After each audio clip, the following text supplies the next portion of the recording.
আসসালামু আলাইকুম প্রিয় দর্শক, মাই লাভ মিনি কিচেন জার্মানি থেকে আপনাদের জন্য নিয়ে আসলাম গ্লাস ভাপা পিঠা। আজকের গ্লাস ভাপা পিঠাটা বানানো কিন্তু একেবারেই সহজ, যে কেউ বানাতে পারবেন একবার দেখলে। অনেক সহজ একটা রেসিপি।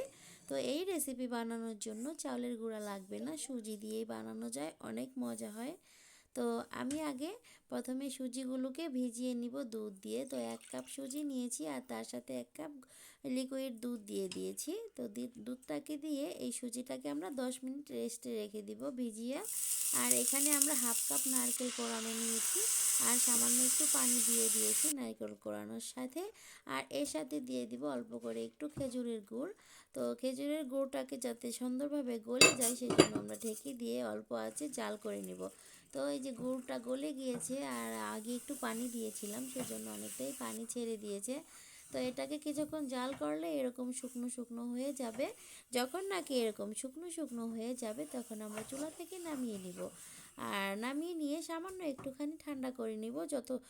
যখন এরকম হাত দিয়ে ধরা যাবে, হাত দিয়ে ধরে আমি দুই হাত দিয়ে একটা রোলের মতো তৈরি করে নিয়েছি, দেখতে পাচ্ছেন ঠিক এরকম করে একটা রোল তৈরি করে নিয়েছি।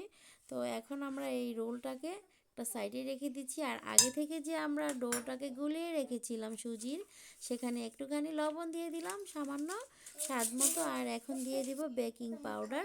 বেকিং পাউডার 1/2 চা চামচ নিয়েছি। এটা একটু সামান্য শক্ত হয়ে গিয়েছিল, তো এটাকে আমরা হাত দিয়ে ডলে ডলে মিশিয়ে নিলাম।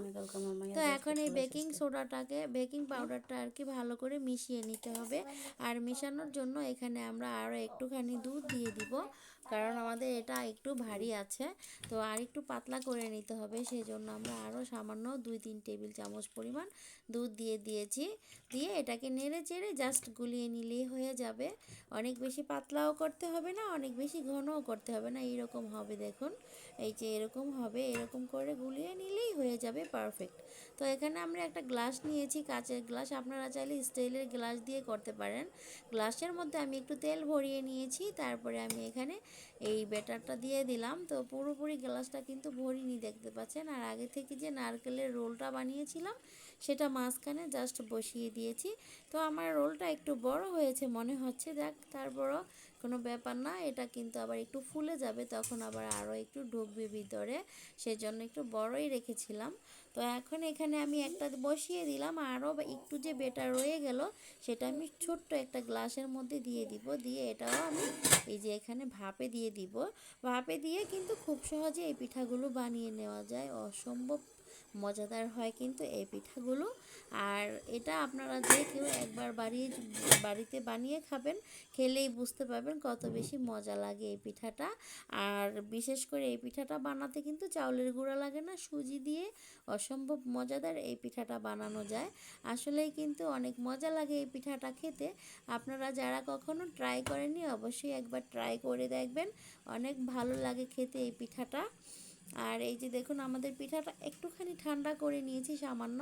তারপরে আমি এই যেভাবে নাইফ দিয়ে 4-5টাকে ছাড়িয়ে দিয়ে বের করে নিয়েছি গ্লাস থেকে। তারপরে এখন আপনাদেরকে একটু কেটে দেখাচ্ছি গরম গরম অবস্থাতেই, তবে একটু ঠান্ডা করে কাটলে বেশি ভালো হয়। তো আমার এতটা টাইম ছিল না হাতে, তাড়াতাড়ি করে বানিয়ে কখন খেয়ে ঘুম আসবো আর কি, তাই তাড়াতাড়ি করে বানিয়েছিলাম রাতের বেলা এই আর কি। তো সবকটাই আমি এখন 2টা পিঠা বানিয়েছি, জাস্ট আমরা মানুষ তো কম, তো আমাদের জন্য এই 2টাই পারফেক্ট হয়েছে। তো এই যে দেখুন 2টা পিঠা সুন্দরভাবে কেটে নিচ্ছি। পিঠাগুলো দেখতে কিন্তু অনেক সুন্দর লাগছে আর খেতেও অনেক মজা লেগেছিল। তো যখনই পিঠা খেতে মন চাইবে, শীতের দিনে তো পিঠা খেতে অনেক ভালো লাগে তাই না? তো পিঠা খেতে মন চাইলে কিন্তু মার্কেট থেকে সুজি কিনে এনে এরকম করে ভাপা পিঠা বানিয়ে খেতে পারবেন। গ্লাস ভাপা পিঠা খুবই সহজ, এই পিঠাটা বানানো কোনো ঝামেলা নেই। জাস্ট গুলিয়ে রেখে দিয়ে গ্লাসের মধ্যে বসিয়ে দিয়ে ভাপে দিলেই এরকম সুন্দর পিঠা হয়ে যাবে। তো এই যে দেখুন কত সুন্দর হয়েছে পিঠাগুলো। পিঠাগুলো দেখতে কিন্তু অনেক সুন্দর হয়েছে আর খেতেও কিন্তু ভীষণ মজাদার হয়েছে। তো আমার এই পিঠার রেসিপি যদি আপনাদের কাছে ভালো লেগে থাকে, প্লিজ আমার চ্যানেলটাকে সাবস্ক্রাইব করে রাখবেন। আর যারা অলরেডি করে রেখেছেন তাদেরকে জানাই অসংখ্য ধন্যবাদ। আর যারা সাবস্ক্রাইব করে রেখেছেন তারা অবশ্যই প্লিজ আমার পাশে থাকবেন।